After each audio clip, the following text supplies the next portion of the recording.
Hi. Life is beautiful for the awakened. Awakened a lot or a happy lot. They enjoy the life to the brim.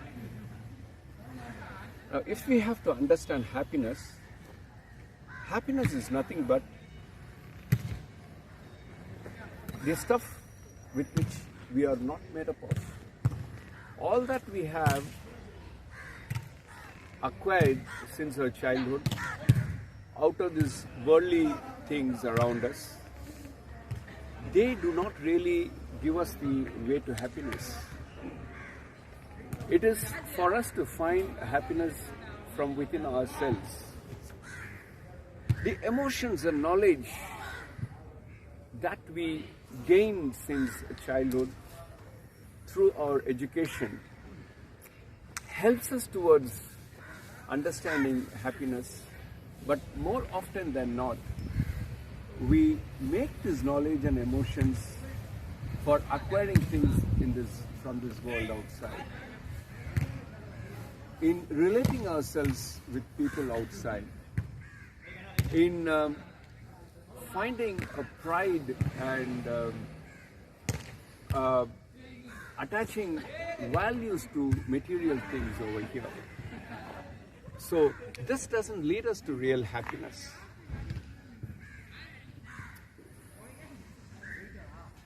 Happiness is something which comes when we align ourselves with the nature. It gives us that eternal smile. Well, one may ask, do you mean to say that you can keep smiling always, be happy always? Is it really possible at all for a person to keep smiling? Well, that's not what I mean. That's not what I mean. In fact, in my own life, I've had my very close relatives. My dad was hospitalized many years ago, and we lost him. But does it mean that I have to lose myself in these periods of grief and sorrow? Do you want me to, on the other hand, do you want me to keep smiling even if something is not going well in your family or in your business, in spite of your best efforts? If they are not going well, you mean to say one has to keep smiling and be happy? Doesn't that look unnatural? Now, before we answer this question, let's find out what is it to be happy. Happiness is something which comes out of completeness of awareness in this existence. Happiness doesn't come out of smiles alone. Well, when you are when you are in a visually sorrowful atmosphere, circumstances, you can always appreciate the changing nature of the situation. You would know that nothing in this world is permanent. Everything keeps changing. As they say, change is the only thing which doesn't change. So once you are able to appreciate this factor and say that, yes, this also will pass through, then you have a feeling of completeness within you. And that completeness is what we call it as happiness. And that is what is fulfillment. And so when you're in the circumstances of a difficult situation, a sorrowful situation in this worldly life, you can still have a feeling of completeness within you, and of course express yourself of the sorrow, express yourself of the difficulties what you're going through with an internal understanding of completeness, with the internal understanding that this damn thing is going to pass away. This damn thing is going to move from the, it is not going to be permanent. After all, if I look back into my life, that what happened about 10 years ago, 5 years ago, 2 years ago, there have been circumstances where I thought I'm in deep trouble. I'm in a situation where things could not repair. But today, looking back at that, I smile at myself. Those things have gone. They are no more any challenge to me. Thankfully, if I have been able to handle it with the sense of completeness at that point of time, they have not led me into a deeper trouble. So this is how we look at life and try to handle life with a sense of completeness. Once you handle life with a sense of completeness, is nothing but aligning yourself with the nature, is nothing but trying to understand the impermanence of life.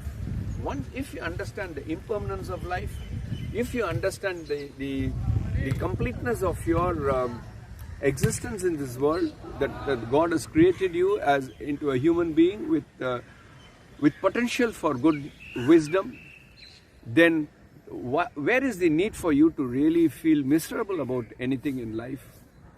You don't have time to express your happiness within this short period of existence of yours. So why talk about the miseries in life? There is no point in trying to feel miserable in life under any circumstances. Every circumstances will pass away, and every circumstances will pass away with giving us a good times ahead, provided, underline this word provided you are able to handle it with proper awareness. If you don't handle it with proper awareness, if you are trying to run away from your trouble, that trouble is going to chase you. The problems are going to multiply, and it is going to push you into a deeper trouble. Now, the only way to face it is to catch the bull by its horn. And to catch the bull by its horn, all you need is awareness. All you need is understanding of life situations. And all you need to understand is this life of yours is meant to be a beautiful one, is meant to be a blissful one, is meant to be a happy one. Now, if you are very firm in these understandings, then that factor of courage and boldness will automatically come onto you. That factor of sincerity and faith will automatically come onto you, and then you shall be able to face the situation. These are the values one should be able to pick up in the growing ages. And once you are able to pick up in the growing ages, determine yourself, be very clear in these thoughts. Hey, there is no, I can tell you with my experience in life, there is no way that you can try to escape from the problem by running away from it. The only way is to face the problem and meet the challenges. If you are, and it's no big deal. There is a way to face the problem and meet the challenges. All that is required, all that the ammunition, all the tool that you require is your courage, is your faith in what you're going to do, and don't buckle down to what others talk about it. There could be situations where you will start receiving a lot of advices from others. You should be able to know, take advices, you should be able to analyze it within yourself and try to see with your own intellect what is right and what is wrong for you. Now, this you are able to do, then you will definitely be able to face the situations. And I can tell you, once it also depends upon the habits that you have developed until these years. If you have developed a habit of not surrendering yourself to a particular pattern of life, then there is a very good possibility of you to face the situation with faith. Now, what do I mean by that? For instance, now we come across many people in business where they default on their commitments. They default on their commitments, and when you ask them, why do you default on such commitments? Why don't you take efforts to fulfill your commitment? They simply say, I wouldn't like to default on my commitments. I defaulted because someone else has let me down. So they try to pass the buck on someone else. They try to reason it out on someone else. Now, this is where you have to put a stop. Now, if you are habituated to saying this, then God help you. If you have the courage if you are, if you have developed a habit wherein you take up the responsibility of any problem that arises, you say that the buck shall stop with me, and if you're going to meet the challenges head on, then there is no reason why you can have a sense of completeness in what you're doing, and you deserve, you are the guy then who will deserve every happiness in this world. Whether you are in penury, or whether you are in richness, or whether you are educated, or whether you are illiterate, or whether you are a artist, or whatever you are, in whatever circumstances you are, believe me, nothing outside is going to bring you that happiness.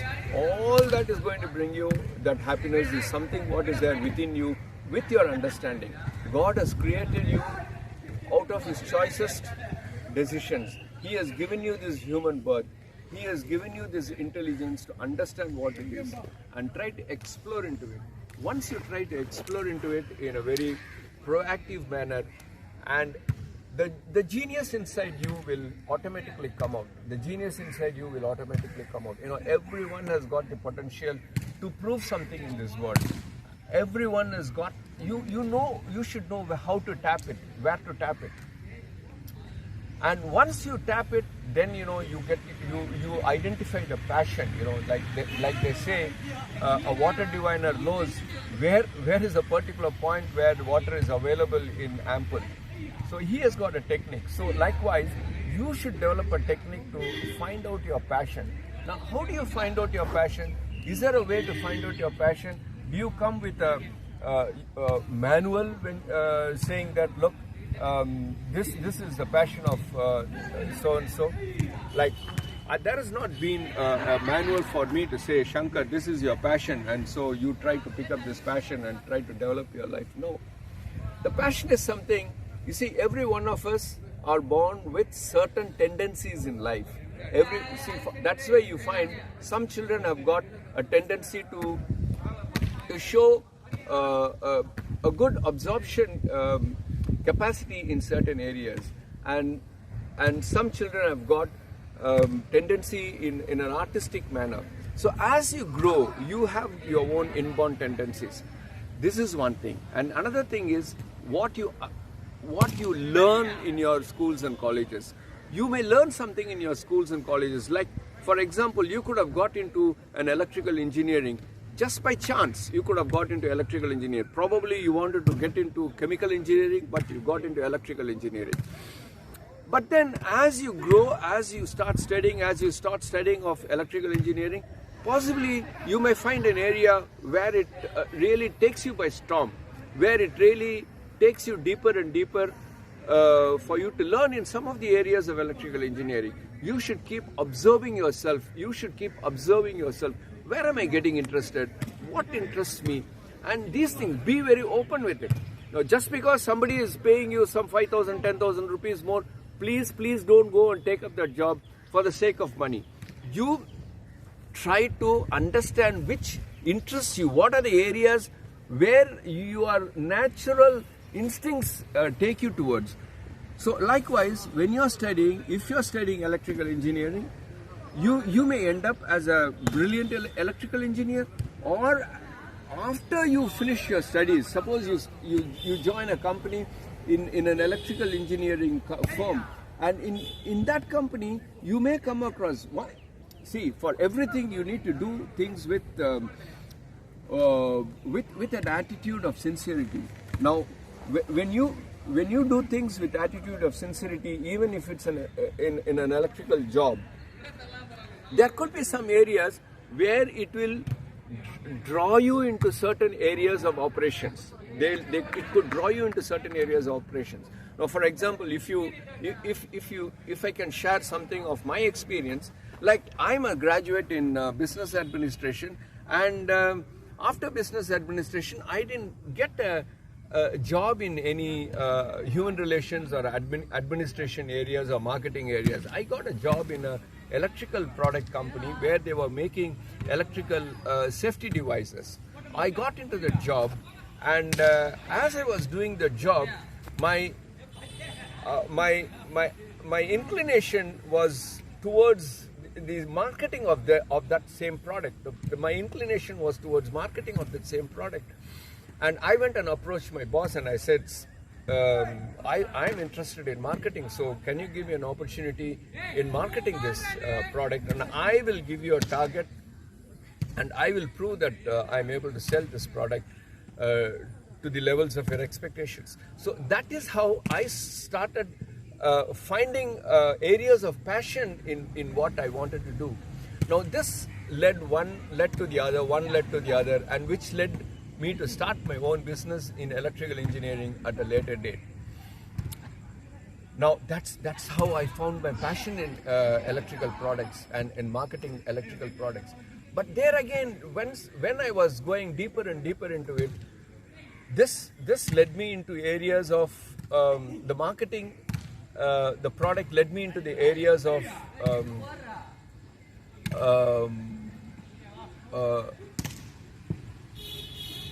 promotional activities.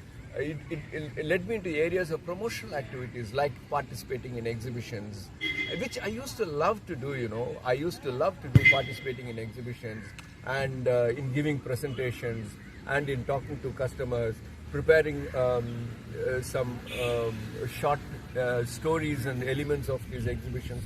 Now, these are the things which leads one, it shows you into different areas. You see, the level of scope in every individual line is enormous. Suppose somebody says that I am interested in marketing. Marketing is a very wide topic, very wide topic. Now, because of your interest, one can lead to the other, and it can take you to an area of specialization. You should try to find out such areas of specialization, and this will happen over a period of time. And that is the time where you will start loving your job. That is the time where you will do the job for the sake of doing the job, not for the money. You will do the job for the sake of accomplishing something. You will not do the job looking at your watch. You will do the job for appreciating yourself, not expecting appreciation from your higher authorities. Ask yourself, if you're doing a job on these terms, whether you are able to appreciate your own self, whether you are able to do the job without looking for money, whether you are able to do the job without looking into the time, that means that you are in love with the job, man. You are in love with the job. This is how you find whether you love your job or not. Don't worry about the money. Don't say, so you mean to say that I should not work for money? No, it is not like that. Money will come after you. You magnetize yourself with showing love for the job. You magnetize yourself, bring out the geniusness in you in proving what you want to prove. Money comes to you like a needle gets attracted towards the magnet. You mark my words. Money comes to you like needle gets attracted towards magnet. All the comforts in life comes to you, and that is the point of time when you have really achieved greatness in your job. You do not that.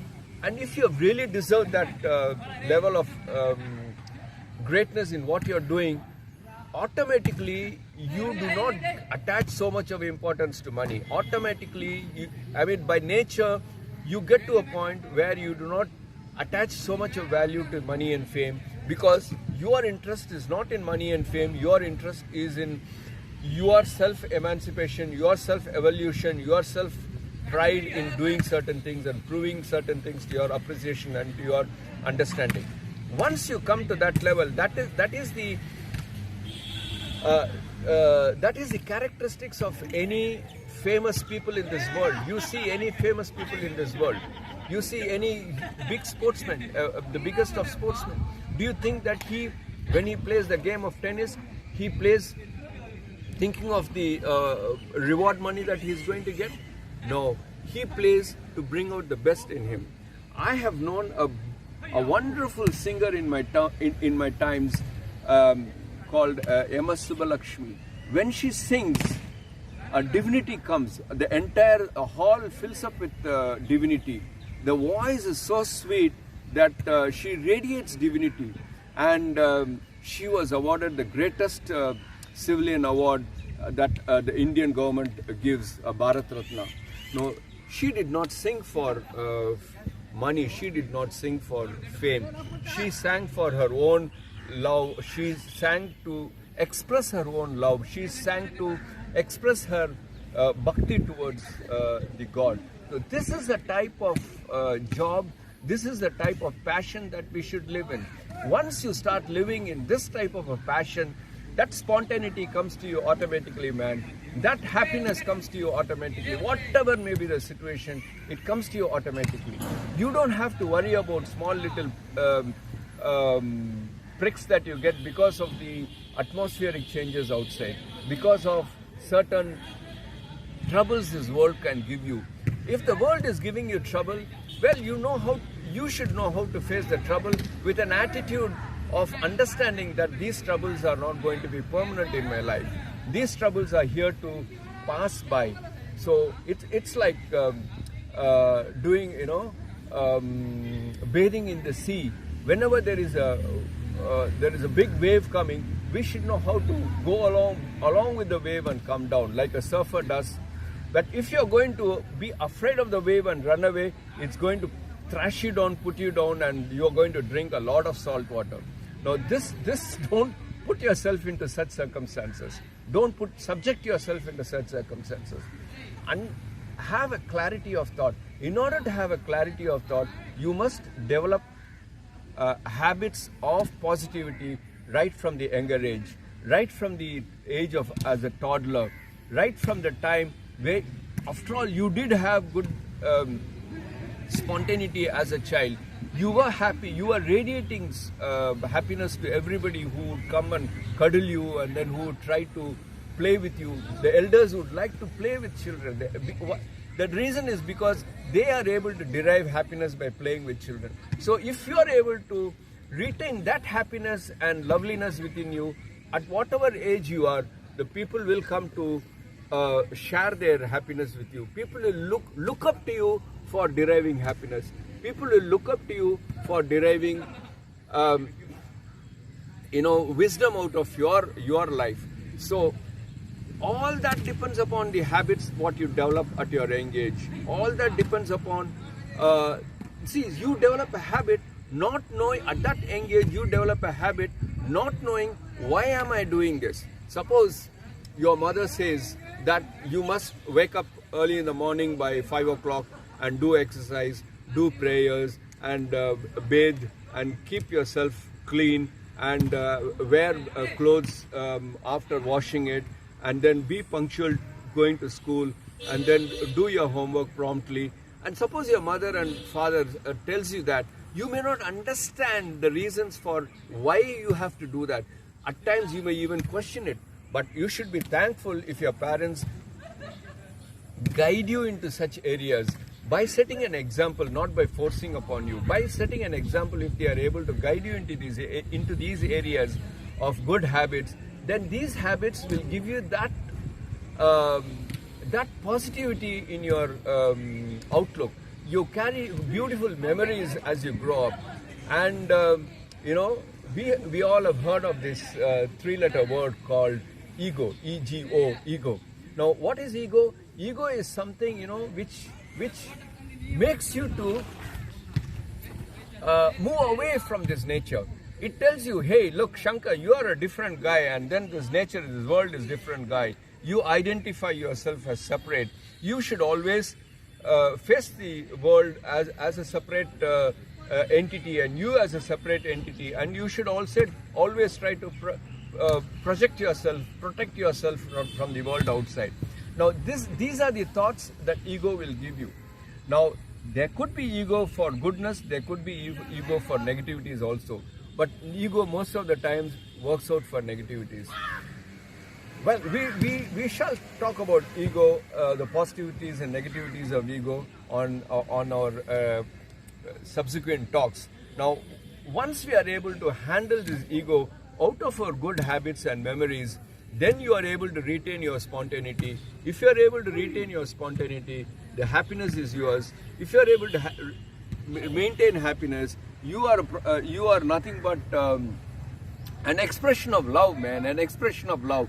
Once you are an expression of love in whatever things you do in this world, whatever career you are in, whatever profession you are in, whatever way, however you deal with your relatives and friends around, you radiate happiness, you radiate love. And that's where you find, you can say to yourself with pride and joy that, hey, this life is beautiful, man. This life is beautiful. Thank God for giving me this human life. See you, keep seeing you in more of our next videos. Have a wonderful time.